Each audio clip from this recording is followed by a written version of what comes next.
My name is Samuel Shropshire. I'm an American citizen living in Saudi Arabia.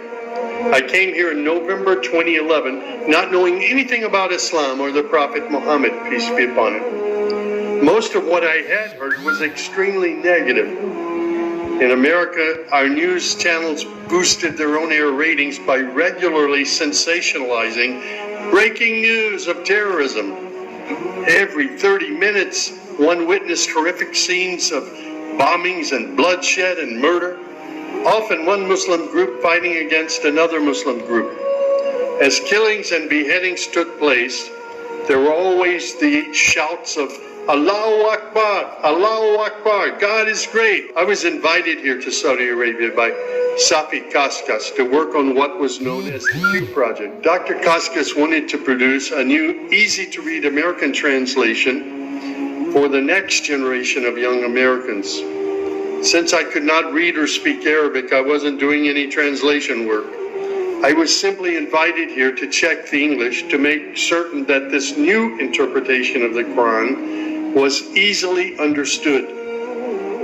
My work, of course, required that I read the Quran over and over again. Well, as you can imagine, having no knowledge of Islam, I had hundreds and hundreds of questions. I was shocked as I read to find that Jesus, peace be upon him, was often mentioned in the Quran. Jesus was presented as one of the greatest prophets. And even the story of the virgin birth was mentioned there. Many of the miracles that Jesus had done, I found them in the Quran. There were even a couple of Jesus miracles mentioned in the Quran that were not mentioned in the Bible. Evenings were mostly spent alone in a bedroom that had been set up for me in Dr. Safi's office. At night, I would stand on the balcony of that building and I would look across a very busy boulevard to a mosque. And I would hear the calls to prayer. I would see men and women coming to the mosque and leaving the mosque. Children were playing football in the mosque parking lot. Except for the minaret, it appeared to me to look like a typical Christian church in America. My heart longed to be in that mosque. I felt compelled by God to go there. A few months later, I got up the courage to walk down the street and to knock on the door of Taqwa Mosque. Now, nobody knocks on the door of a mosque. Normally, they just open the door and they walk right in.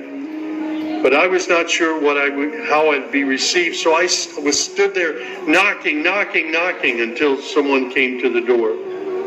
That person simply said, "May I help you?" I said, "My name is Samuel. I'm a Christian from the United States.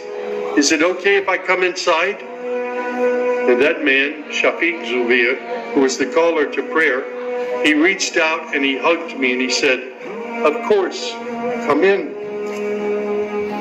I sat in the back of the mosque during prayer times for 3 days. I didn't understand what was going on.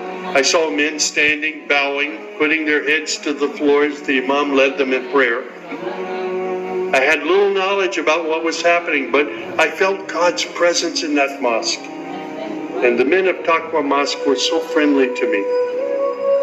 After 3 days, I asked Shafiq if he could teach me the first surah of the Quran, Al-Fatiha. This was a necessary element in praying the 5 daily prayers. I was memorizing sounds, but I didn't know what the sounds meant. So I started comparing them with an English translation I had, and I realized that there was nothing in Al-Fatiha that was inconsistent with Christian teaching. There I read the encouraging words that God was the most merciful, the distributor of mercy and forgiveness. My heart was being strangely touched by the words of the Quran and the love displayed by the men of Taqwa Mosque. Dr. Sadiq Malki would later drive me to the Islamic Education Foundation in Al Hamra, neighborhood of Jeddah, where I said Al-Shahada.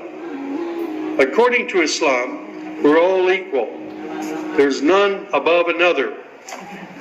There are scholars, but their role is educational.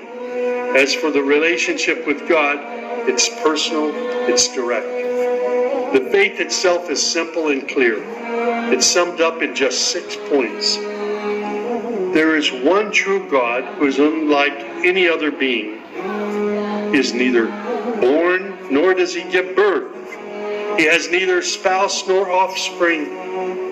Nothing is comparable to him. He's all-powerful. He knows everything perfectly. He is the most merciful. Secondly, a belief in angels, who are indeed the servants of God. They obey God's bidding and they do whatever they're commanded to do. They don't have any free choice. Thirdly, there's a belief in divine revelations. Islam acknowledges that God revealed scriptures including the Torah, the Gospel, the Psalms. However, down through the ages, many of these divine revelations had become distorted and somewhat corrupt. The Quran, which also contains God's revelations, is intact. It hasn't changed from the very beginning. The Quran, which also contains God's revelations, is still intact in its original form. Fourthly, there's a belief that in all earlier prophets and God's messengers, not just Muhammad, they believe in Abraham and Isaac and Moses and Jesus and hundreds of other prophets. They believe that the prophets were the best of mankind. Muslims believe in the last day. That's to say, this includes the belief in all that God and his messenger have told us about what happens after death, including recording of good and bad deeds, the resurrection and the gathering of all creatures, the reckoning that will take place on the great judgment day, the prophet's intercession, as well as heaven and hell. Man's ultimate aim will be to save himself on that day. Muslims believe in the divine destiny of predestination. Whatever God wills is certain to take place, and what he has not willed will never take place. This present life is a test for man, and man should endeavor to pass this test.